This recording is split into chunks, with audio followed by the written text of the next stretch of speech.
യുദ്ധം ശവപ്പറമ്പാക്കിയ ഒരു ജനതയുടെ അതിജീവനത്തിന്റെ കഥയാണിത്.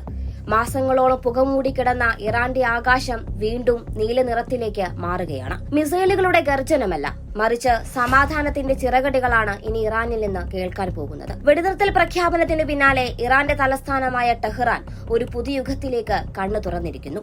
ആകാശപാതകൾ അടച്ചിട്ട് മാസങ്ങളോളം ഇരുട്ടിലായിരുന്ന വിമാനത്താവളങ്ങളിൽ ഇപ്പോൾ തിരക്കേറുകയാണ്. ലോകം മുഴുവൻ ഉറ്റുനോക്കുന്ന ഒരു വലിയ രാഷ്ട്രീയ മാറ്റത്തിന്റെ തുടക്കം കൂടിയാണിത്. വിനാശത്തിന്റെ കരിനിഴലിൽ നിന്ന് ഇറാൻ എങ്ങനെയാണ് ഒരു ചാണകക്കുഴിയിൽ നിന്ന് എഴുന്നേൽക്കുന്നത് എന്ന് കാണുമ്പോൾ ലോകം അത്ഭുതപ്പെടുകയാണ്. ഏതാനും മാസങ്ങൾക്ക് മുമ്പ് അമേരിക്കയുടെയും ഇസ്രയേലിന്റെയും ആക്രമണത്തിൽ ഇറാന്റെ വ്യോമയാന മേഖല ഒന്നാകെ തകർന്നിരുന്നു. ഫെബ്രുവരി 28 നടന്ന ആ ഭീകരമായ വ്യോമാക്രമണത്തിൽ ഇറാന്റെ തന്ത്രപ്രധാനമായ വിമാനത്താവളങ്ങളും റഡാർ സംവിധാനങ്ങളും തകർന്നു തരിപ്പണമായി. സിവിലിയൻ യാത്രക്കാരുടെ സുരക്ഷ ഉറപ്പാക്കുന്ന അത്യാധുനിക ഉപകരണങ്ങളെപ്പോലും ശത്രുക്കൾ ലക്ഷ്യം വെച്ചിരുന്നു. അന്താരാഷ്ട്ര നിയമങ്ങളെപ്പോലും കാറ്റിൽ പറത്തിക്കൊണ്ടു നടന്ന ആ ആക്രമണം ഇറാന്റെ ചിറകുകൾ അരിഞ്ഞു വീഴ്ത്തിയിരുന്നു. എന്നാൽ ഇപ്പോൾ ആ മുറിവുകളെല്ലാം ഉണങ്ങിക്കൊണ്ടിരിക്കുകയാണെന്നാണ് വാർത്തകൾ വരുന്നത്. വെടിനിർത്തൽ നിലവിൽ വന്നതോടെ ഇറാന്റെ ആകാശപാതകൾ വീണ്ടും തുറന്നിരിക്കുകയാണ്. ടെഹ്റാനിലെ പ്രധാന അന്താരാഷ്ട്ര വിമാനത്താവളമായ ഇമാം ഖമേനി എയർപോർട്ടിൽ നിന്ന് വാണിജ്യ വിമാനങ്ങൾ വീണ്ടും പറന്നു തുടങ്ങി. ഇത് വെറുമൊരു യാത്രയല്ല, മറിച്ച് ഇറാൻ എന്ന രാജ്യം വീണ്ടും സജീവമാകുന്നുവെന്നതിന്റെ അടയാളം കൂടിയാണ്.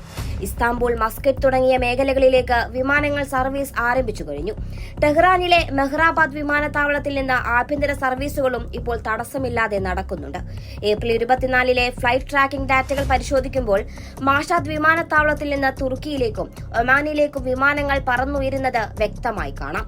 മാസങ്ങളോളം നീണ്ട നിശബ്ദതയ്ക്ക് ശേഷം ഇറാന്റെ റൺവേകൾ സജീവമായിരിക്കുന്നു എന്നർത്ഥം. ഫെബ്രുവരി 28 നടന്ന ആ മിന്നലാക്രമണം ഇറാന്റെ വ്യോമയാന മേഖലയെ പോലും അക്ഷരാർത്ഥത്തിൽ നിശ്ചലമാക്കിയിരുന്നു. സുപ്രധാനമായ ഏവിയേഷൻ ഇൻഫ്രാസ്ട്രക്ചറുകൾക്കാണ് അന്ന് വൻതോതിൽ നാശനഷ്ടങ്ങൾ സംഭവിച്ചത്. റഡാറുകളും നാവിഗേഷൻ സംവിധാനങ്ങളും തകർക്കപ്പെട്ടതോടെ സാധാരണക്കാരുടെ ആകാശയാത്രകൾ അസാധ്യമായി മാറി. ഒരു രാജ്യത്തിന്റെ സിവിലിയൻ സംവിധാനങ്ങളെ ലക്ഷ്യം വെച്ചുള്ള ഇത്തരം ആക്രമണങ്ങൾ അംഗീകരിക്കാനാവില്ലെന്ന് അന്താരാഷ്ട്ര തലത്തിൽ പോലും പ്രതിഷേധങ്ങൾ ഉയർന്നിരുന്നു. എന്നാൽ ആ തകർച്ചയിൽ നിന്ന് വളരെ വേഗത്തിലാണ് ഇറാൻ കരകയറിയത്. തകർന്നുപോയ റഡാർ സംവിധാനങ്ങളും സജ്ജീകരണങ്ങളും പുനഃസ്ഥാപിച്ച് വിമാനങ്ങൾ വീണ്ടും ആകാശത്തേക്ക് ഉയരുന്നത് ഇറാന്റെ നിശ്ചയദാർഢ്യത്തിന്റെ കൂടി വിജയമാണ്. വിമാനങ്ങൾ വീണ്ടും പറന്നു തുടങ്ങിയത് സാധാരണക്കാരെ സംബന്ധിച്ചിടത്തോളം വലിയൊരു ആശ്വാസം കൂടിയാണ്. കച്ചവടം പുനരാരംഭിക്കാനും ജോലികൾക്കായി യാത്ര ചെയ്യാനും ഇത് വലിയ സഹായമാവും. വിമാനത്താവളത്തിലെത്തിയ പല യാത്രക്കാരും തങ്ങളുടെ സന്തോഷം പങ്കുവെക്കുന്നുമുണ്ട്. എന്നാൽ എല്ലാവരും ഒരുപോലെ സന്തുഷ്ടരല്ല എന്നതും ഒരു യാഥാർത്ഥ്യമാണ്.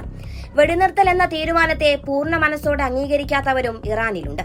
ശത്രുക്കളെ പൂർണ്ണമായും പരാജയപ്പെടുത്താതെ വെടിനിർത്തലിലേക്ക് പോകുന്നത് ശരിയല്ലെന്ന് ചിന്തിക്കുന്ന ഒരു വിഭാഗം അവിടെയുണ്ട്.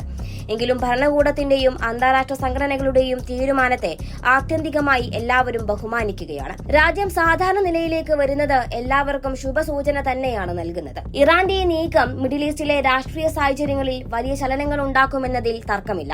വാണിജ്യ വിമാനങ്ങളുടെ പുനരാരംഭം ഇറാൻ സാമ്പത്തികമായി വീണ്ടും ശക്തിപ്പെടുന്നു എന്നതിന്റെ സൂചന കൂടിയാണ്. മേഖലയിലെ മറ്റ് രാജ്യങ്ങളുമായുള്ള ബന്ധം മെച്ചപ്പെടുത്താനും ഇത് സഹായിക്കും. അമേരിക്കയുടെയും ഇസ്രയേലിന്റെയും നീക്കങ്ങളെ ഇറാൻ എങ്ങനെ പ്രതിരോധിക്കുമെന്നത് ലോകം ഉറ്റുനോക്കുകയാണ്. ഇറാന്റെ സിവിൽ ഏവിയേഷൻ ഇൻഫ്രാസ്ട്രക്ചർ സുരക്ഷിതമാണെന്നും ഇനി ഇത്തരം ആക്രമണങ്ങൾ ആവർത്തിക്കില്ലെന്നും ഉറപ്പാക്കാൻ അന്താരാഷ്ട്ര സമ്മർദ്ദങ്ങളും ആവശ്യമാണ്. റഡാറുകളും സുരക്ഷാ ഉപകരണങ്ങളും ലക്ഷ്യം വെക്കുന്ന ക്രൂരതകൾ ഇനി ഉണ്ടാവാതിരിക്കട്ടെ എന്ന് സമാധാനം ആഗ്രഹിക്കുന്നവർ പ്രാർത്ഥിക്കുകയാണ്.